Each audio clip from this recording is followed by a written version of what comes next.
¿Qué tal, colegas? Bienvenidos a un episodio nuevo de su podcast Entre Colegas. Mi nombre es Daniel Vela y en esta ocasión me da mucho gusto que nos acompañe la doctora Dilenia Acosta Huerta. Ella es médico egresado de la Universidad Autónoma de Nuevo León para posteriormente hacer una especialidad en otorrinolaringología, egresada del IMSS en la UMAE número 1 en Ciudad Obregón, Sonora. Ella está certificada por el Consejo Mexicano de Otorrino. Tiene además un diplomado en rinología y senos paranasales avalado por la UNAM y un diplomado en cirugía estética nasal y facial en Centro de Especialidades Médicas Agua Dulce. Además, la doctora cuenta con un adiestramiento en cirugía estética nasal en Medipol, en Mega Hospital, en Estambul, Turquía. Actualmente, la doctora Dilenia está laborando en el Instituto Mexicano del Seguro Social y en su práctica privada, y además es colega de la carrera pues prácticamente desde el primer semestre. Bienvenida, Dilenia, ¿cómo te encuentras el día de hoy? Hola Dani, muy bien, gracias. Te agradezco la invitación para aquí pues platicar un poquito acerca de lo que vemos los otorrinos, ¿no? Claro, te invité porque te veo muy activa. Como que los médicos normalmente no les gusta dar ese paso de las redes sociales y de pronto cuando ya ven que no es probablemente nada del otro mundo y empiezan a crear contenido y llegar al público, te vi muy activa y dije, bueno, Adi, pues si ya le perdiste el miedo a la cámara, pues vamos a hacer el episodio. Y justo este episodio, para quienes nos están escuchando, hablaremos de los temas como que ven más en el día a día los otorrinos. Y para todos el que nos está viendo o escuchando, les agradecería que nos siguieran en nuestras plataformas para crecer esta comunidad y llegar a más personas. Y hablemos del tema que creo que más ven y que los generales vemos, al menos los que atendemos a niños todo el tiempo, que es el tema de la hipertrofia amigdalina y adenoides en niños. Para quien nos está escuchando y que quizá no nos esté viendo, ¿qué es este tema o cómo se considera o cuándo se considera hipertrofia? Ok, bueno, la hipertrofia amigdalina, voy a empezar explicando qué son las amígdalas y qué son las adenoides. Bueno, las amígdalas y las adenoides forman parte de un tejido productor de anticuerpos que nos ayudan a defendernos de virus, bacterias, los primeros años de vida. ¿Sí? Forman parte del tejido o anillo de Waldeyer, que es un tejido protector o linfoproductor. Este tejido se encuentra situado dentro de nuestra boca. A cada lado de nuestra garganta tenemos situadas las anginas o las amígdalas palatinas. El tejido adenoideo se encuentra situado en la parte más posterior de nuestra nariz, en la parte entre la garganta y la nariz, el nasofaringe. Ahí es donde se encuentra este tejido adenoideo. Existe otro tejido también que se llaman amígdalas linguales, pero este tejido normalmente no suele dar patología o no suele dar enfermedades como lo son las amígdalas y las adenoides. Bueno, en cuanto a la hipertrofia amigdalina, el tamaño de las amígdalas y de las adenoides puede variar en cada persona. Nosotros las amígdalas las clasificamos en 4 grados. Desde el grado 1, cuando son casi imperceptibles a la exploración, hasta un grado 4, donde nosotros vemos ese crecimiento tan excesivo de las amígdalas que pueden estar en contacto una con la otra. El tejido adenoideo normalmente no lo podemos visualizar directamente, pero con los síntomas que nosotros preguntamos a las personas, tal vez podemos pensar que hay un crecimiento del mismo. La forma en que lo podemos valorar directamente, pues puede ser con una cámara de endoscopía, directamente en la nariz, con estudios radiológicos como lo son radiografías laterales del cuello o como es una tomografía de nariz. Con esos estudios ya vemos directamente el tejido adenoideo hipertrófico. Bueno, ¿cómo es que nosotros pensamos que hay crecimiento adenoideo y que el crecimiento de las amígdalas puede estar causando una enfermedad? En los niños sobre todo.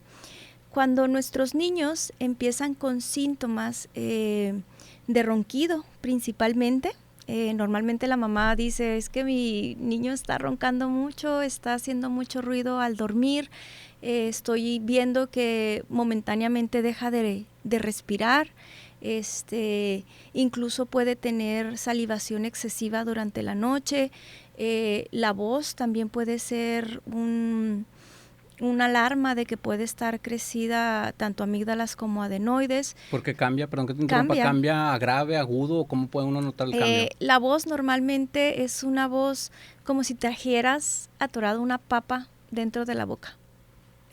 Normalmente así, les decimos voz en papa caliente. Suele ser así una voz un poco como gangosa o voz nasal principalmente. Otro de los datos que pudieran sugerirnos que hay una hipertrofia adenoidea y que está mermando en la calidad de vida de nuestros niños es la falta de atención en la escuela, o niños que son muy distraídos, que no dan todo su desempeño académico. También pudiera ser una alerta de que pudieran tener ahí un problema en la nasofaringe, que pudiera ser que no están descansando de una forma efectiva, que no están durmiendo de una forma normal, que en el día se están durmiendo constantemente, incluso niños que pueden tener problemas en las noches, que para la edad ya no es normal que orinen en la cama. Esto también pudiera ser una causa, la hipertrofia adenoidea y la hipertrofia amigdalina. ¿En qué grupo de edad? Porque hablar de niños pues está muy amplio, pero ¿a partir de qué edad te puedes preocupar o a qué edad lo puedes empezar a considerar? Bueno, normalmente las amígdalas y adenoides es un tejido importante en los primeros 2 años de vida, ¿sí? Después de los 2 años de vida, estos tejidos empiezan a involucionar, ¿sí? Y pueden volverse solamente un reservorio de infecciones o pueden quedar hipertróficas solamente para causar patologías.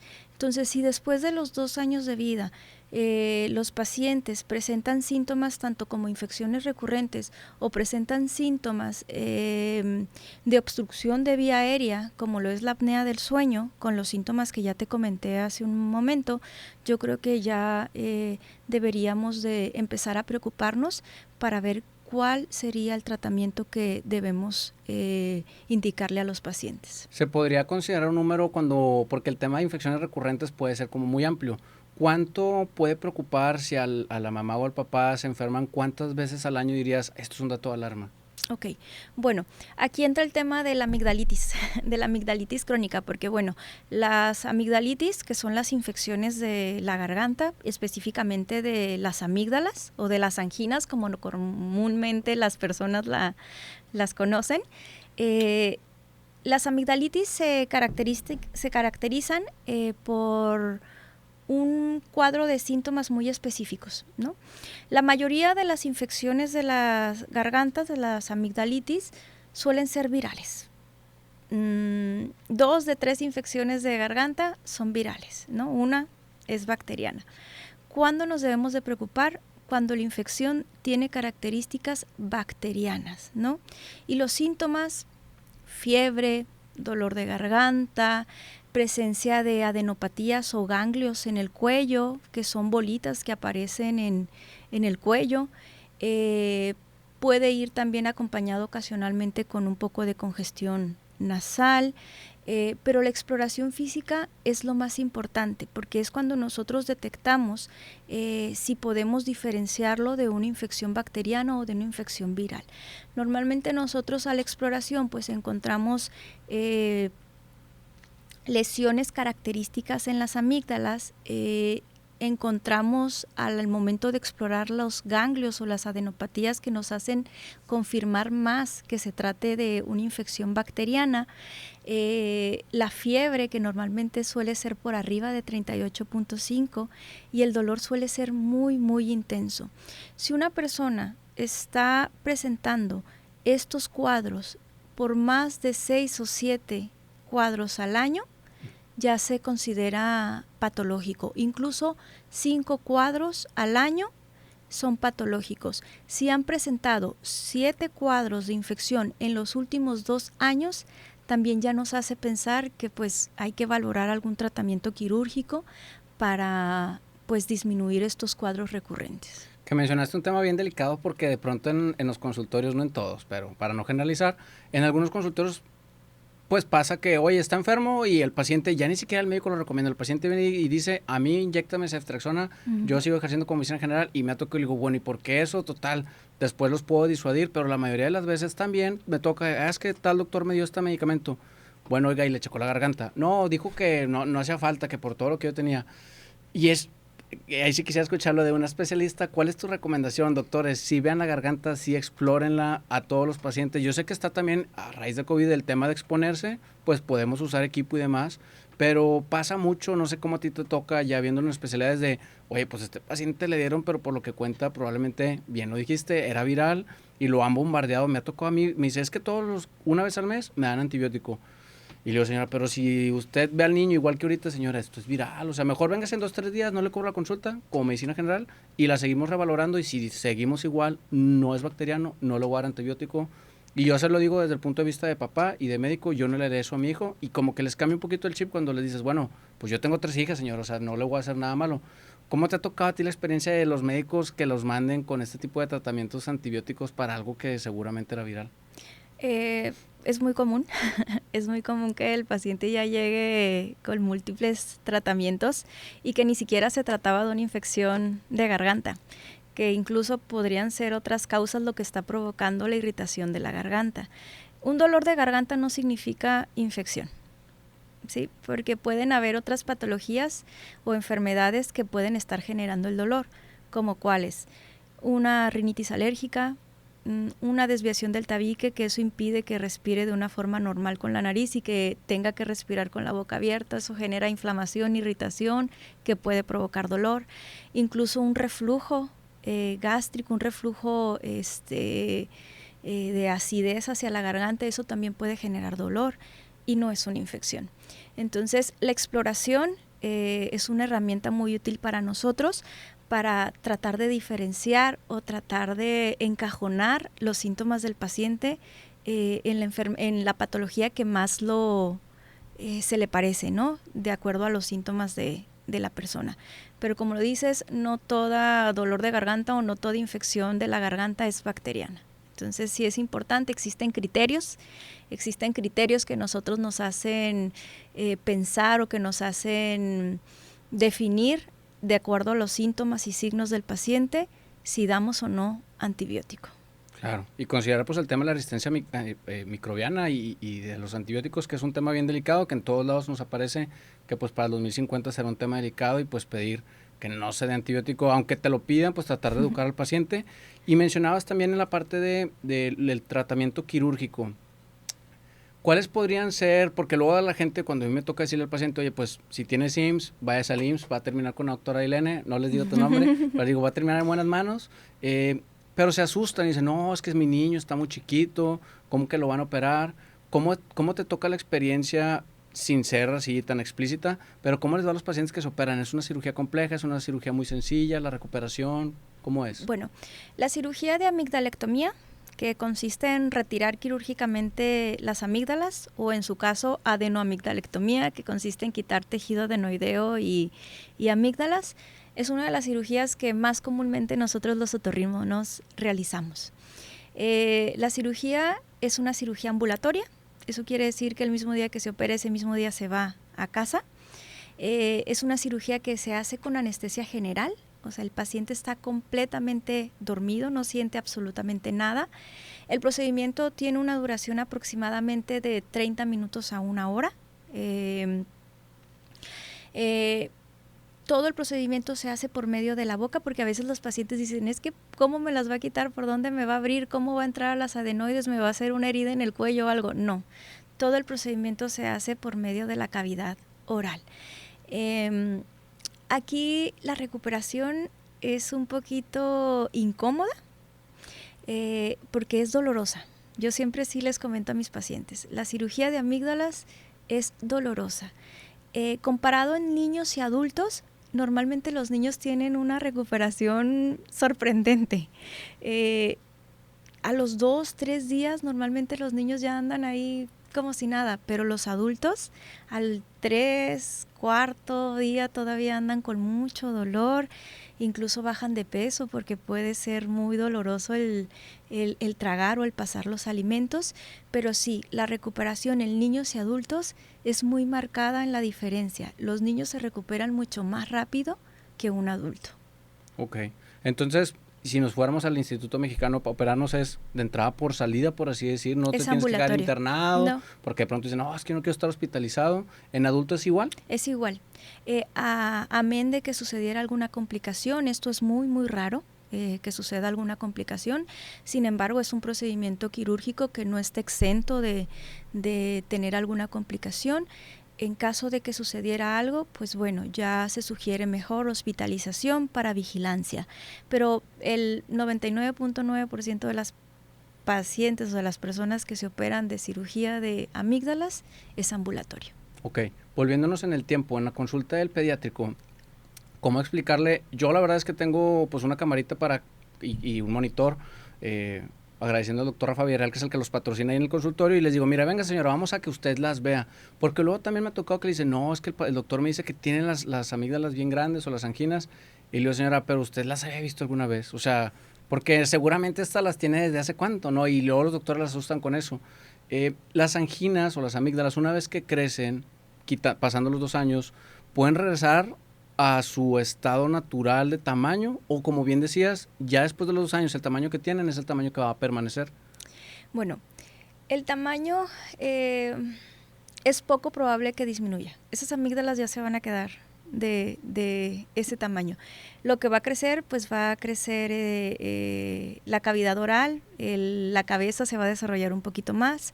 Tal vez ese tamaño pudiera ser que cuando el niño tenga 15 años, 12 años, sigan estando del mismo tamaño, pero a lo mejor no tan obstructivas, porque se desarrolla todo el físico del paciente. No toda hipertrofia amigdalina se tiene que operar, o sea, no todo crecimiento amigdalino se tiene que operar.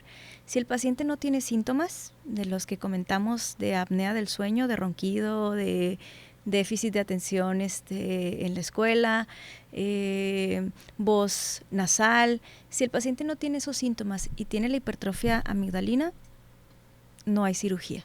Si el paciente tiene síntomas obstructivos y hay hipertrofia adenoidea y amigdalina, es quirúrgico. El camino en el Seguro Social, yo les explico, a lo mejor, digo, qué bueno que te tengo aquí, yo les digo, pues mire, de inicio tiene que documentar, yo les digo, guarde sus recetas, Sí. cómprese un legajo como estos que venden enfrente de todos los IMSS, todas las recetas que le vayamos dando para que tenga una cronología, espérese un año, el tiempo que sea necesario, acuda a su médico familiar seguro lo va a mandar o al pediatra o al internista, y luego después lo van a mandar a otorrino lo va a valorar, y después van a considerar la cirugía. ¿Normalmente sí funciona la cadena o cómo funciona? Sí. Bueno, por medio del instituto, el paciente tiene que llegar primero con su médico familiar, decirle cuáles son sus síntomas. El médico familiar, si ya el paciente ya está siendo recurrente en la consulta por el mismo motivo, lo refiere. Cuando son casos de amigdalitis, ¿no? Cuando son casos de amigdalitis, que ha tenido múltiples infecciones de amígdalas. Si es así, siendo niño o adulto, pues ya lo refiere con nosotros. Nosotros pues le hacemos una exploración, le hacemos una anamnesis, una historia clínica, y vemos y corroboramos que en realidad se trate de un cuadro infeccioso, crónico. Si es así, si es un paciente adulto, pues bueno, primero le pedimos los laboratorios preoperatorios, pedimos la valoración preoperatoria en caso de adultos, pues por medicina interna, como ya lo comentaste.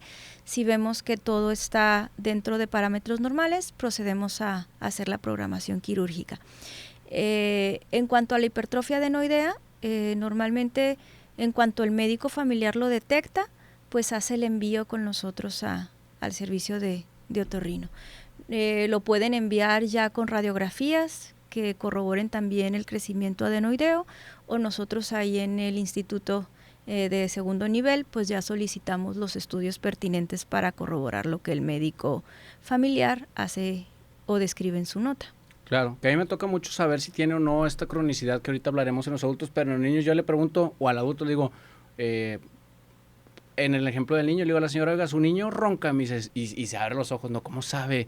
Y dice, señora, pues vea el tamaño, o sea, ve el tamaño, incluso le pongo los grados en la computadora, le digo, pues mire señora, así se ve ahorita, cuando son muy chiquitos también las invito a que lo vean, y le digo, la próxima vez que consulte, pues pídale a su doctor, si no soy yo, que les enseñe las amígdalas, y si le venden la idea de que es el tamaño amerita, pues tenga cuidado, o sea, porque a lo mejor no está haciendo lo mejor posible. Y cuando me toca ver es la tradicional faringoamigdalitis bacteriana que se ve pues así característica de la amígdala, le digo, mire señora, ve la imagen, sí, ve a su hijo, sí, eso sí cumple. Ahora, ve esta que se ve rojita, normal, tradicional, es así, no, pues no necesita. Muy pocos los pacientes que se educan, o sea, que los educo, se niegan a decir, no, no quiero que me manejes general, dame antibiótico fuerza, y a ver si les digo, pues bueno, yo no puedo hacer eso, va a encontrar lo que yo estudié, pero la mayoría cuando les explicas, pues lo entienden. Cerrando el tema de los niños y pasando a los adultos, ¿cuándo se considera o por qué tiene relevancia la amigdalitis crónica en un adulto? Ok. Una infección de la garganta, a todo mundo en algún momento de nuestra vida nos ha dado una infección de garganta, una amigdalitis, que no compromete nuestra vida, ¿no? Pero puede llegar un momento en que las personas que se estaban enfermando constantemente de las amígdalas pueden tener enfermedades más graves que sí pudiera estar en compromiso la vida de la persona. ¿Por qué? Una leve infección de garganta puede incluso llegar a formar un absceso dentro de nuestra boca, de nuestra garganta, de nuestro paladar, que pudiera extenderse a otras estructuras del cuello, incluso llegar hasta el tórax. Y eso es algo muy, muy grave. Por eso se aconseja que si la persona se está enfermando constantemente de la garganta y ya estamos identificando que son las amígdalas, primero pues obviamente dar un ciclo de antibiótico correcto, solicitar laboratorios para ver o un cultivo de garganta para detectar alguna bacteria que pudiera estar siendo la causa de las infecciones, tratarlo. Si a pesar de esto no hay una mejoría, pues bueno, ahora sí pensar en un tratamiento quirúrgico, independientemente del tamaño de las amígdalas. Que incluso yo les suelo recomendar que ya lo pidan hasta con antibiograma porque de pronto te sorprendes de la resistencia cuando pides un cultivo faríngeo, que en mi caso también les pido el urocultivo, le digo, pues mire, ya son muchas en este año, pues mejor pídalo con urocultivo con antibiograma para ver, porque de pronto dices, oye, pues yo te estaba dando esto que creía que era pues lo que la guía de práctica clínica marca y ya no te funciona. Y este tema de la cronicidad y la complicidad, también pues el tema de problemas cardíacos, yo se lo suelo explicar tan grave como puede ser para que hagan caso, porque sí les digo, al final de cuentas esto pues se puede repercutir en el corazón, que seguramente también me tocó a mí con Carmen ahí hablando de cosas particulares, pues los abscesos submandibulares que pueden complicarte la vida bastante, ¿no? Supongo que también otorrino lo ve. Sí, también vemos los abscesos. En cuanto a las amígdalas, el absceso o el sitio donde se forma es periamigdalino. De hecho, así es el diagnóstico, absceso periamigdalino. Normalmente los abscesos submandibulares suelen tener un origen dental, que si el paciente no se atendió una muelita, un dientito que le estaba causando ahí molestia, pueden incluso tener abscesos submandibulares, que también es una urgencia y se tiene que atender lo antes posible. Y no desestimarlos, yo también me tocó un pacientito tenía como entre 5 y 7 años que llegó así con la bolota. Yo normalmente siempre veo dientes, tengo una cuñada dentista y pues soy muy obsesivo con el ver los dientes y decirle, señora, venga a ver los dientes de su hijo, tiene bastante caries o piezas podridas, lo que tú quieras. Y me tocó ese niño y le dije, señora, para lo que me cuenta, algo no cuadra aquí. Le dije, no me lo toma mal, pero yo creo que puede el niño tener alguna inmunodeficiencia. Y resultó tener inmunodeficiencia tipo 1. Terminó en el IMSS, le dije, por favor, no me tome como loco, yo esto no lo veo tan normal, póngase bien necia, váyase al IMSS y póngase bien insistente en que le den su manejo. Y después, no sé, como un mes la vi y me dijo, doctor, duró como 15 días porque no encontraban, no respondía a antibióticos y resultó con inmunosupresión. Entonces también no pensar que porque le metemos, por no decir un nombre, un antibiótico de amplio espectro va a mejorar. A veces puede pasar que te toquen excepciones y que no respondan, ¿no? Sí. Por eso es importante que si la persona no está presentando alguna mejoría clínica, pues ir a consultar lo antes posible, porque a veces el paciente te dice, ay, tengo 2 días, pero en realidad es un proceso más largo, que el paciente ya tenía mucho más días y ya llega el punto cuando de plano no soporta los síntomas, ¿no? Y es cuando ya va a acudir a urgencias. Pero son cosas que se pueden prevenir. Claro, y en el tema de la cirugía, algunas preguntas que me han hecho es, bueno, y si me las quitan ahora, ¿qué va a pasar? ¿Se me va a ir la infección directo al pulmón o se me va a ir la infección directo al cerebro? Pasando los 2 años, ¿qué pasa si te quitan las amígdalas? ¿Hay alguna repercusión? Ninguna repercusión. Existen otros sitios en el cuerpo que producen los anticuerpos que nos ayudan a defendernos de virus y bacterias. Las amígdalas y adenoides cumplen su función los primeros 2 años de vida. Después de esta edad, después de los 2 años de vida, no hay ningún problema si nosotros retiramos el tejido, siempre cuando esté indicado. Ok. Y pasando, para cerrar el tema de hipertrofia amigdalina y adenoidea en niños y adultos, ¿hay algo que se nos escape o podemos pasar al siguiente tema? Bueno, pues nada más hacer un resumen. Si los niños, adultos presentan algún síntoma de ronquido, sensación de falta de aire,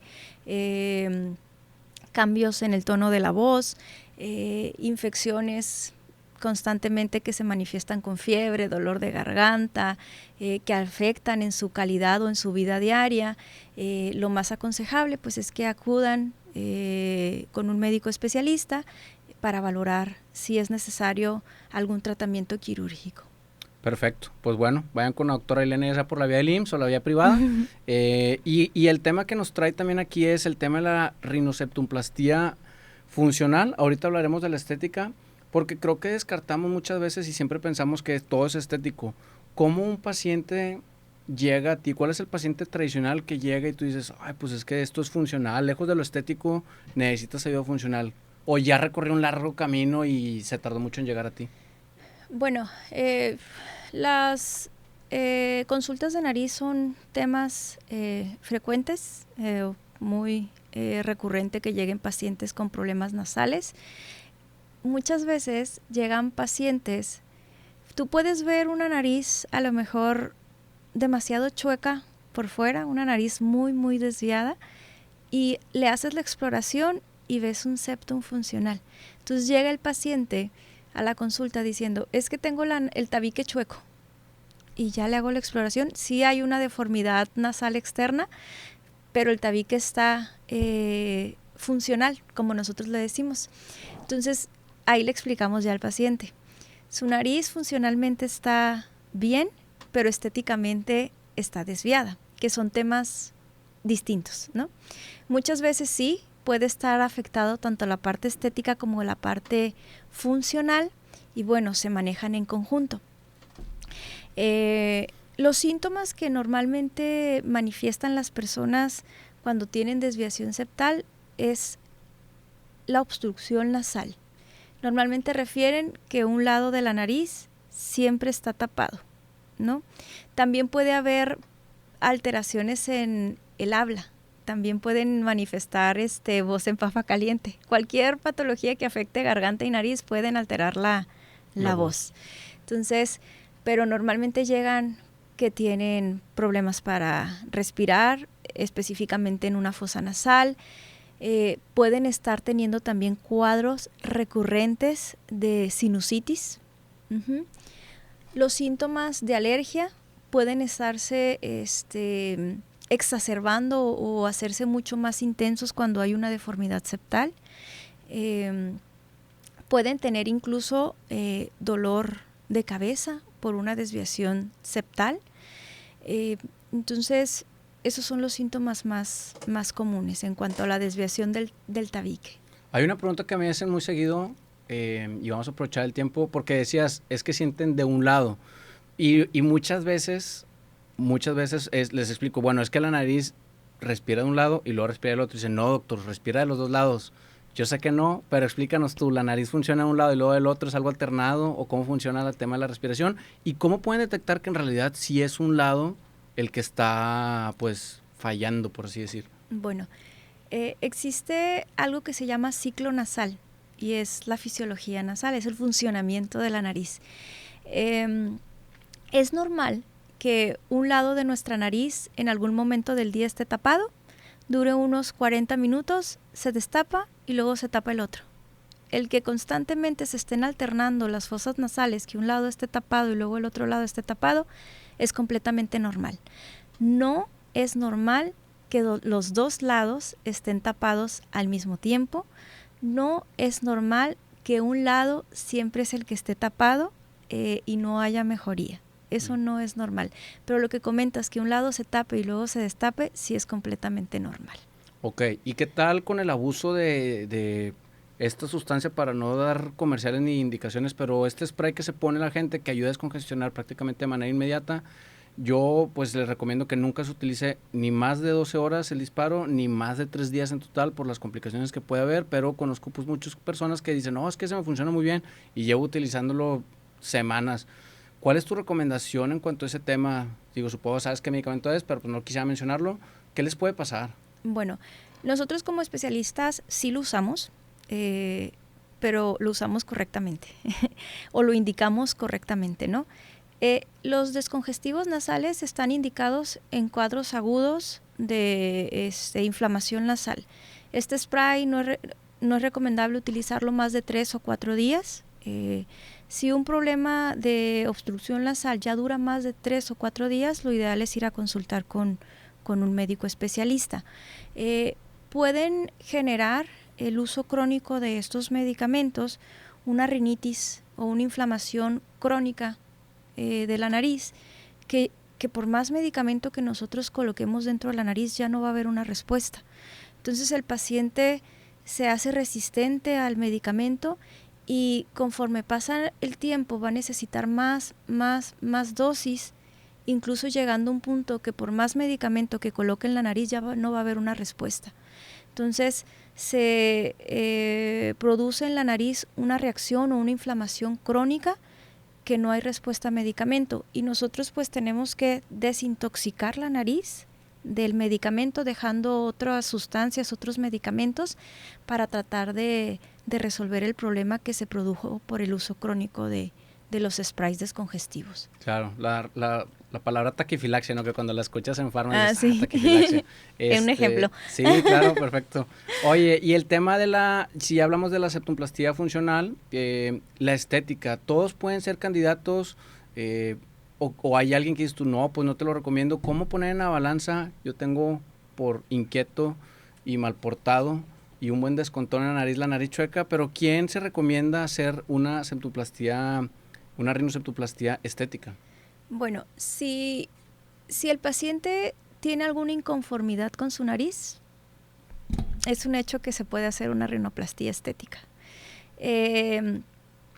No hay como una indicación médica que yo le diga, es que te tienes que operar de la parte estética. Que el paciente llegue conmigo buscando la parte funcional, que él me diga, yo nada más quiero respirar. Yo pudiera ofrecer también la parte estética, porque el cartílago que nosotros tomamos al hacer la parte funcional nos sirve mucho para hacer la cirugía estética. Entonces, si el paciente nos dice, a mí no me gusta mi nariz, es suficiente como para nosotros poder operar la parte estética. Me han llegado pacientes que llegan principalmente por la parte funcional, teniendo una nariz no muy bonita, o sea, una nariz muy desviada, con una jiba osteocartilaginosa muy grande, asimétrica, que yo les ofrezco la parte estética, pero me gusta, o sea, ellos pueden decir, a mí me gusta mi nariz, o sea, no hay como que una indicación médica como para decir, hay que operar esa nariz. Si el paciente no desea o no quiere cambiar la estética o la forma de su nariz, no lo vamos a hacer. Pero en cuanto a la parte funcional y estética, lo ideal es que se manejaran en conjunto, porque como te comento, hay cartílagos que son muy necesarios para nosotros hacer la parte estética. Si el paciente decide hacerse en una primera cirugía la parte funcional y posteriormente ver la parte estética, para nosotros sería muy difícil debido a que el cartílago septal tal vez ya no sería tan funcional para nosotros y tendríamos que buscar de otros sitios del cuerpo cartílagos para hacer una cirugía estética. ¿Como de qué otras partes? De la oreja, cartílago auricular o cartílago costal.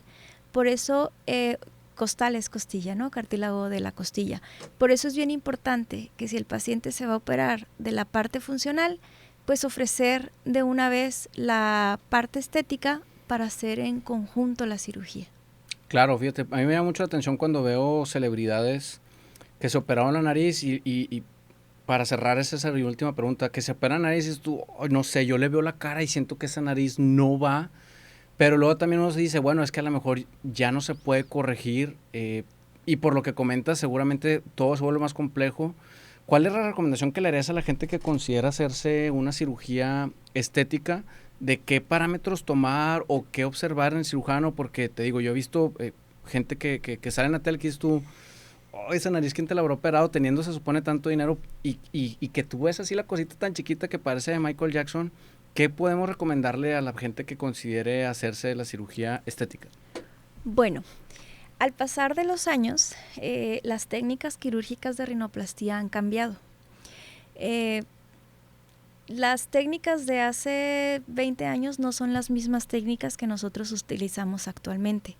Anteriormente, que no sé, las personas a lo mejor mayores de 40, 50 años que tienen una rinoplastia, que normalmente son las cirugías que se ven las narices bien pequeñitas, pues se hacían cirugías un poquito destructivas, se resecaban muchas estructuras dentro de nuestra nariz que en la actualidad sería un error si nosotros las quitamos.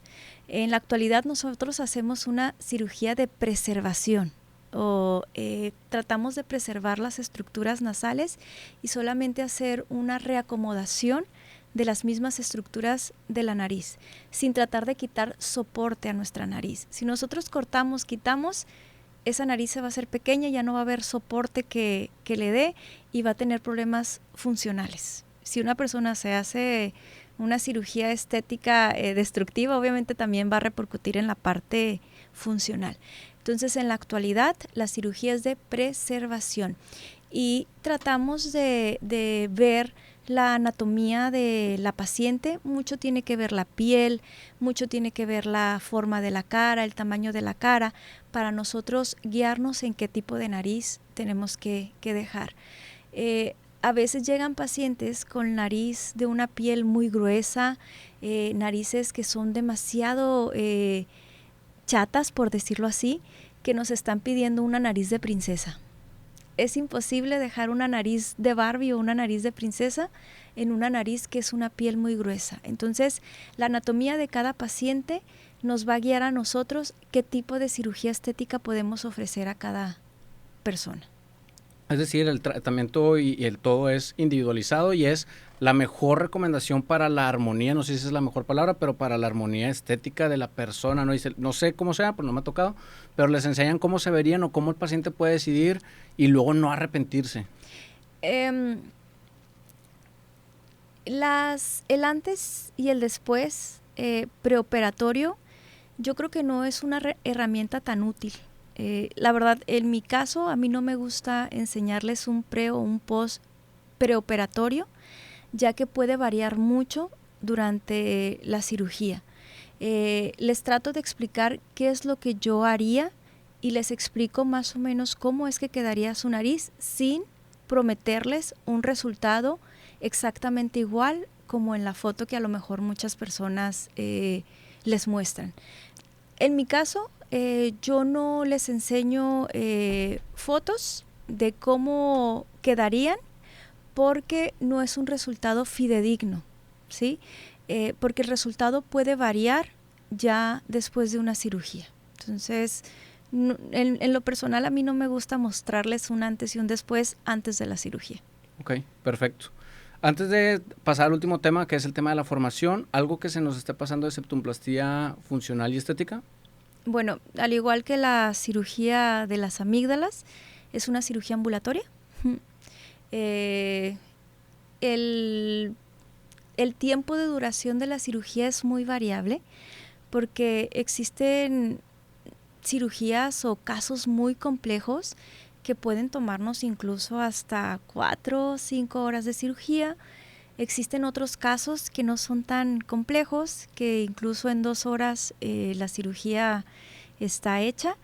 Pero sí, la nariz es una de las cirugías muy complejas en cuanto a la parte estética. Porque bueno, es el centro de la cara, es lo que todo mundo te ve.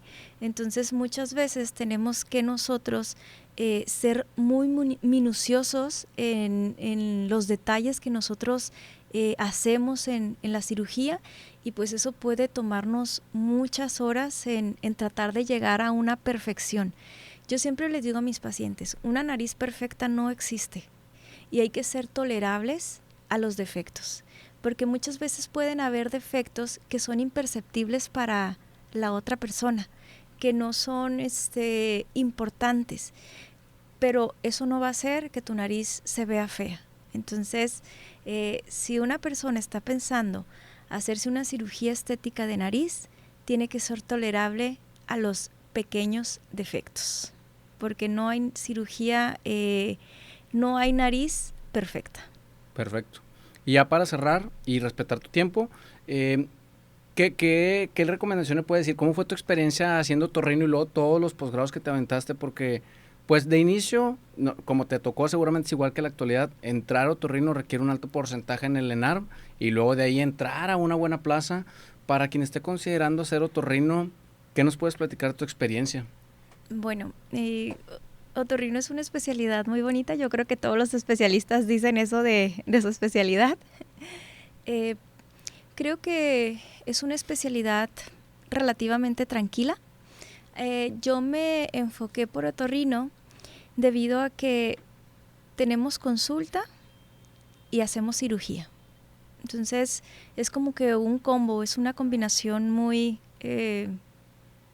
buena, ya que puedo tanto consultar como operar. Es una especialidad que son de 4 años. Muchos piensan que otorrino es una especialidad tranquila, que no vas a tener urgencias, que vas a descansar, y no. En la especialidad tenemos urgencias, entramos a quirófano, estamos en consulta, nos desvelamos como cualquier otra especialidad o trabajo en hospital. Tal vez muchos médicos piensan que los otorrinos tienen una vida tranquila, pero déjenme decirles que no. Los otorrinos también vemos urgencias, también nos hablan a las 2, 3 de la mañana por algún motivo, principalmente pues sangrados, cuerpos extraños en nariz, oído, vía aérea. Entonces no es una especialidad tranquila. Si están considerando algún médico en un futuro hacer la especialidad de otorrino, piensen también que también se van a desvelar. Claro. ¿Y cómo fue tu experiencia en Turquía? Porque dentro de esto, pues tu formación fue aquí nacional y de pronto vas hasta Turquía. ¿Cuál es el contraste que más te llamó la atención entre la medicina de allá y la medicina de acá? ¿O en realidad es muy parecida? Bueno, la medicina es muy parecida. Creo que el enfoque de la medicina en cualquier parte del mundo debe ser el mismo, ¿no? Porque, bueno, la atención que se le debe de dar al paciente tiene que ser el mismo, o debería de ser el mismo. No debería de cambiar porque estamos en China o porque estamos aquí en México. Obviamente al hospital al que yo fui es un hospital particular. Obviamente aquí en México pues el contraste de la atención pública y luego de la atención privada pues puede variar, que no debería de ser así.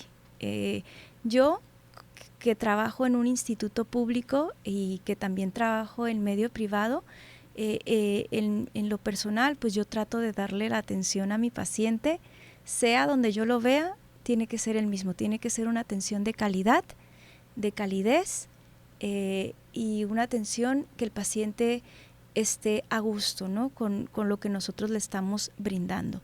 En cuanto el ambiente en Estambul, el ambiente médico, pues es muy similar al ambiente médico que nosotros vemos aquí en México. Perfecto. Adi, ¿algo que quieras decir antes de cerrar el episodio y despedirnos de la audiencia? Bueno, pues yo les invito a que si tienen algún problema que involucre oído, nariz o garganta, alguna enfermedad, algún síntoma, acudan con un médico especialista en otorrinolaringología. Yo estoy ubicada, mi consultorio se encuentra ubicado en Avenida Revolución, número 3866.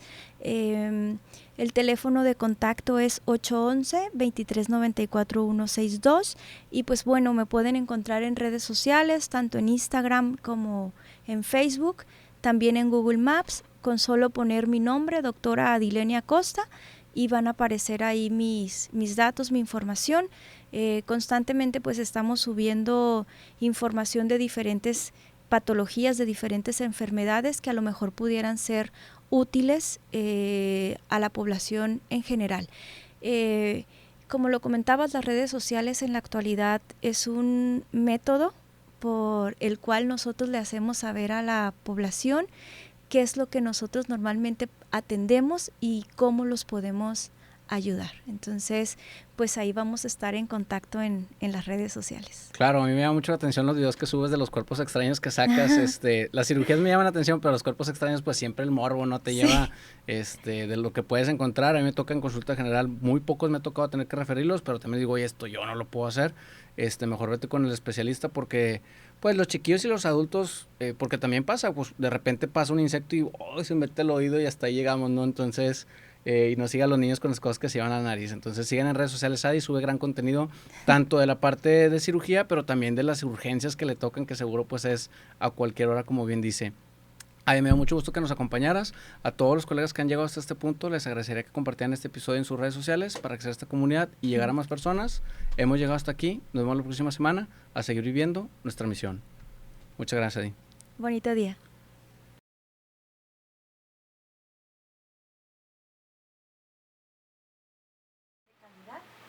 De calidez y una atención que el paciente esté a gusto, ¿no? con lo que nosotros le estamos brindando. En cuanto el ambiente en Estambul, el ambiente médico, pues es muy similar al ambiente médico que nosotros vemos aquí en México. Perfecto. Adi, ¿algo que quieras decir antes de cerrar el episodio y despedirnos de la audiencia? Bueno, pues yo les invito a que si tienen algún problema que involucre oído, nariz o garganta, alguna enfermedad, algún síntoma, acudan con un médico especialista en otorrinolaringología. Yo estoy ubicada, mi consultorio se encuentra ubicado en Avenida Revolución, número 3866. El teléfono de contacto es